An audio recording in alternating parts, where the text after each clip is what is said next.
Welcome back, and thank you for joining me on Mr. Jim's Adventures. Last time, the struggle for control on the Jefferson Davis erupted into open violence.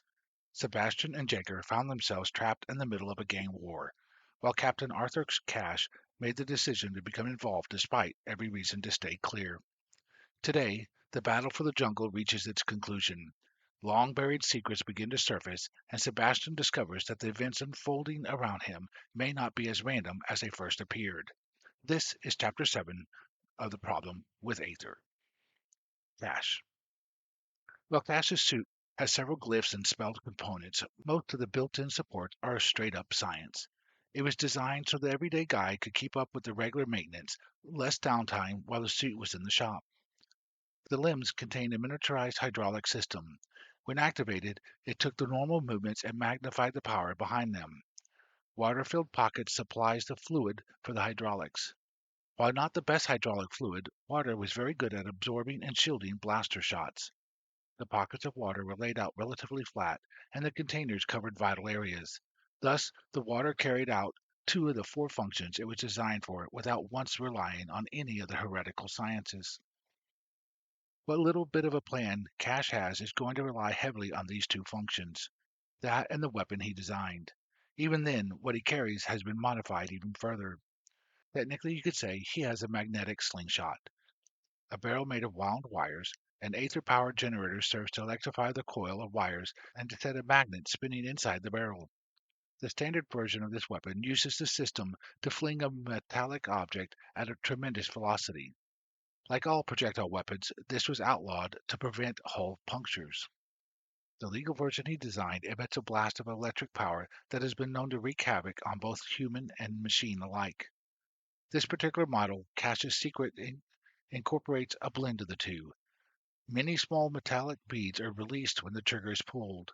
The force of the gun is distributed to multiple particles. This way, none of the particles gain enough force to penetrate a hull. However, the charged particles will scatter and create a wide electrical charged area in which man and machine have difficulty functioning, and is less lethal to both than the straight up electric blast could be. Cash activates a suit and runs up the outside of one of the ventilator spires Sabo had used earlier. At the top, he fires two rounds of magnetic shot into Mungo's group and the team negotiating with them. As the shots are fired off, he pushes off with all the strength he and the hydraulics can muster, propelling himself along the zero-G axis of the ship. Mungo and the first officer had no clue they were about to be assaulted in this manner, and both parties flail about until they collapse as their synapses surrender to the electrical barrage. The rest of the jungle was alerted. While floating down the zero-G zone, Cash was at the most vulnerable. Not only did he have nothing to shield himself from eyes and weapons, but steering was tricky. Fortunately, his altitude is enough to make shooting him difficult. The enemy had to hit him dead on. With the electric shot, he just needed to get close. Still, ammo had to be watched. Cash had to conserve what he had to make sure he could get out with his passenger intact. Carefully picking a small group of bangers, Cash switches the gun to full electric and fires a blast. Fortunately, he didn't hit anyone. Instead, Newton's heretical law comes into effect. The force of the blast pushes him out of the zero-G zone in the opposite direction. Once he has the false feeling of gravity created by spin, Cash switches the gun back to the electric shot and starts firing into the group with the captain and Callisto. It takes more rounds than he likes, but eventually every member of that group has fallen over or has taken cover. His aim is slightly off. Instead of landing in the middle of the team holding Sabo captive, he lands a bit spinward. He uses this to advantage. Rolling forward, he disperses some of his momentum and uses the nearest banger to soak the rest. That unfortunate soul also became Cash's shield. Cassius forces himself to focus on the task at hand and ignore the damage the bangers are doing to his once living shield. Later, he will set aside time to grieve. Even knowing he is not the one firing the fatal shots, Cash knows he is the one to put the man in harm's way. The quarters are too close to fire the electric shot without risking catching the prisoners. Uh, Switching to a baton, Cash dives into the midst of the bangers, using the closeness of the enemy to foil their attempts to bear their weapons on him. That's part of the problem with blasters and similar weapons. They are easy to use, and the untrained can be deadly with them. However, the untrained become reliant on the weapon, and it takes them a few moments to realize they shouldn't be using them. By that time, Cash has clobbered the ones the bangers hadn't shot. Cash cuts Sabo and Jagger free. You boys better pick a couple of these weapons. We've lost the element of surprise. The team holding your mother have taken what cover they can. One is using her as a shield. Cash advances in a crouch, and the brothers follow. The fire did too good of a job. There are very few areas of cover. The crew holding their mom is entrenched in debris, while the brothers and Cash must constantly expose themselves to fire as they advance. Sabo, listen carefully. The bangers have recovered from their surprise faster than I would have liked. We are going to have to go with Plan B. Okay, Captain, what's that? I don't want any argument from you. Cash indicates the area around them. Take a look. The captain and his crew are taking shelter over by that pylon. Stay clear of them. If he is working with Castillo, he cannot be trusted. Mungo has regained consciousness and is gathering men to come get me. Evidently, my little surprise appearance was not welcome. You two stay here until you hear me open fire. I will draw them off. Wait a minute, then go in and get your mom. Somebody cut through one of the ventilation spires. Use that to get away. Take your mom and keep going no matter what. Captain Cash, I've seen too many movies. You know that won't work. Either we listen and you die, or we don't and we all get caught. This isn't a movie. I'm the professional and can handle myself. I just do not have the gear to protect you, too. Once you get out, head to my ship. There will be a big red button on the right-hand side of the control panel labeled Lockdown. When you get on board, hit that button. It would take a couple of engineers and a heretical scientist to get to you after that. You understand, I'm not about to commit suicide. You do what you're told, and everything will work out. Got it, sir. Good. Now wait until you hear me open fire. Cash reactivates in stealth mode and fades from view. It doesn't take long before the boys hear the weird discharge from Cash's weapon, a bzzzt followed by the rattle of marbles. Sebo heads out onto the crowd with his weapon at the ready, and his brother close behind. Neither boy ever questions that it is the younger brother who takes the lead. They just do what feels natural. If we have to shoot, aim low. I would rather take out a knee than be responsible for a life. Plus, we will be less likely to hurt anyone else. Sebastian motions with the weapon to indicate they should separate a bit and come at the enemy from different angles. Widening the gap between them surely saved their lives, for when the bangers popped up to fire on them, they took a second to decide which brother to aim at. That delay lost them the advantage of surprise. After a brief spat of blaster fire, the one banger that managed to find cover throws his hands into the air. I'm done. Don't shoot anymore. Sable leads the way around the debris to find the banger being threatened with his own weapon by their mother. What the hell is going on? How did you two get here? We had a little help. Come on, Mom. Sable's friend gave us an escape route. Jagger shows her how to remove the safety. Sabo? The shout stops the three. Sebastian peeks over the debris that moments ago sheltered the bangers. There you are, Mungo shouts out. I don't know where you got that soldier or where he went, but I'm letting you all know this is done. He needs to surrender. We have enough guns and prisoners to make a really big mess. Now, I had plans on using these prisoners, but I can always get more. Even if he tries to get into us, we have more guns. He will eventually be shot. So unless he wants to die knowing he caused all these other deaths, he better show himself. I'm going to count to bong. Mungo never gets a chance to say how far he was going to count because the ship rings like a giant bell. The hatches at the poles burst open, sucking the air out into space. Sebastian sees a group of soldiers entering through the hatches. Based on the gear they're wearing, they look like internal security. As he loses consciousness, they salute Captain Cash, who strides towards them. Sardinad. I see you were able to open your eyes now. I wouldn't for long. They are likely to be dry, and your sight is expected to be blurred for a couple more hours. Sebastian turns his head towards the speaker and immediately regrets it as his skull begins to throb. Yeah, I don't recommend any movement right now. I'll add a little something to the IV that will help. Moving your head will bring on the headache, and other movements is likely to cause dry heaves. Vacuum can be a very nasty business. As the nurse speaks, Sebastian can feel the sedative beginning to kick in. Somewhere along the line, the drug-induced sleep fades to normal sleep, and Sebastian wakes with hardly any side effect of the rapid decompression nor the drug. He quickly realizes it was the voices of two people quietly talking that woke him.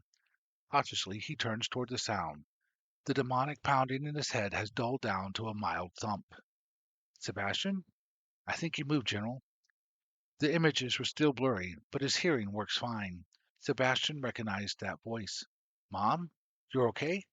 Sebastian sits up and immediately the throbbing and nausea return. A hand on his chest gently pushes Sebastian down to the mattress. His eyes are so blurred, the hand appears to be disembodied, floating out of nowhere. He tries to track it back to a torso or even an arm, but he can't discern whose hand it is. A deep voice he's not familiar with advises. The doctor said you would be fine in a couple of hours. They wanted you to rest, but I had to override that. Despite the nausea, Sebastian sits up and forces his eyes to focus. The dim lighting makes it hard to distinguish much, but the man is in a gray uniform with lots of gold on his collar, internal security, and fairly high ranking at that. What does IS want with me? Other than to keep you alive long enough to actually enter the academy? Not much for now. Mungo, however, is a person of great interest, and he seemed interested in you. Reports indicate that this Mungo person set up a trap designed to catch you specifically, and we know he called you out right before we ended the conflict. Since you're talking to me about him, I'm guessing he didn't end up in your custody? The stranger gives a light chuckle.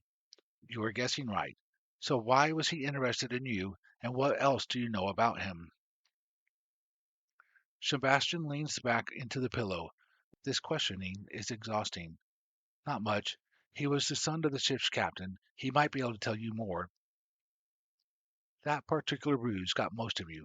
The captain saw through it, of course, which is why he backed Castillo. His son actually died a little over 4 years ago, though that was a good means to make quick friends aboard. It was a dirty trick to play on the captain. He came to the ship a few years ago and laid low for a long time. Then 5 months back he made his move. He put out that he was the captain's son, announced he was to be called Mungo, and took control of three smaller gangs and forged them into a weapon. We were thinking you are the reason he chose this time and are therefore the reason he failed. Sebastian's face contorts like it can't decide if he wants to frown, laugh, or simply stare in confusion. With a sound that is somewhere between a groan and a laugh, Sebastian manages to voice one word. What? Again, the stranger gives a light chuckle. It helps if you know the timeline a bit more. It is only after the fact that we were able to correlate the parts involving that brute. Mungo appeared on board the Jefferson Davis within days of the moment you realized you could see glyphs and the other heretical events. Internal security has always been interested in people with that ability and have a network informing us of who possesses it. Mungo arrived within hours of us finding out. Then he sat and gathered information. He could have made a move years ago, but he waited. Then 5 months ago you started your first attempt at using Aether, and Mungo stepped from the shadows and made his first conquest. He built momentum rapidly. It looked like he would take control of the gangers. Then he let it coast. He held off and allowed some of the gangs to regain a smidgen of control. He waited for you to come back. Within minutes of the Indy docking, Mungo set things into motion. He almost had control of the whole ship. Two things stopped him. Captain Ving used the lull of waiting for you to set up some countermeasures up. This included a bargain to arm Castillo's banger and develop a spy network. Ving tells us his spy thought you were going to let the overpopulation cat out of the bag. I mentioned it. I guess the spy missed the part where Mom and Jagger talked me out of it. It's probably a good thing, because your threat brought Ving into action. Mungo was ready for him. If it wasn't for your bus driver, Mungo might be registering with the Council of Ship Captains to be considered the actual captain of the ship. He could do that? There's an old Earth saying, possession is 9/10 the law. If he gained and held the ship, it would take an act of violence to remove him, resulting in who knows how many further deaths. To save lives, the Council of Captains would likely vote to make him the legitimate captain, then have to send crews out to train his gangers on how to operate the ship. Fing, like most ship captains, tells us to mind our own business and to stay out of ship's internal affairs.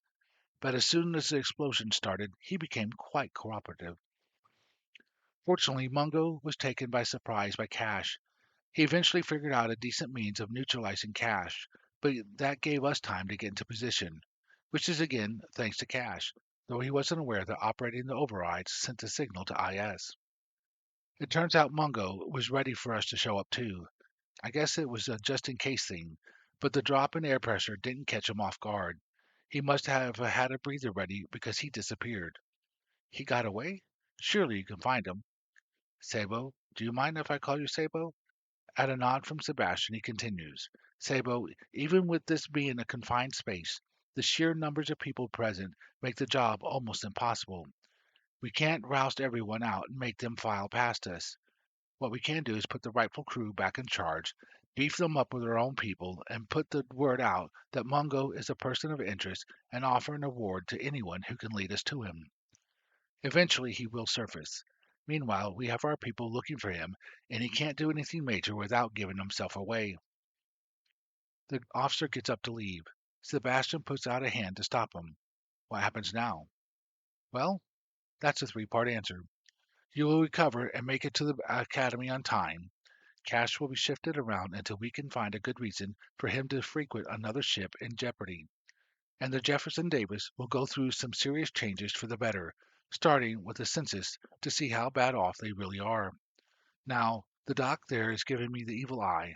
I need to leave before he turns me into a toad. Honey, I want to talk to the officer for a moment. Sebastian Moms rises too. The nurse is bringing you something to eat. You dig in, and I'll be back shortly. She kisses his cheek and heads to the door, which the officer holds for her. Through the hazy glass, Sebastian can see the two talking. Then his mom hugs the officer. I guess she really is happy that I'm rescued. It is only after they both left that Sebastian realized he hadn't been able to ask the most important question. So the timing and other events seemed to point out that Mungo was waiting on him. But what Sebastian couldn't get around was the why. What makes him important enough that Mungo would time a coup around him? He looks down at his plate. The menu said it was chicken and rice casserole with butterscotch pudding.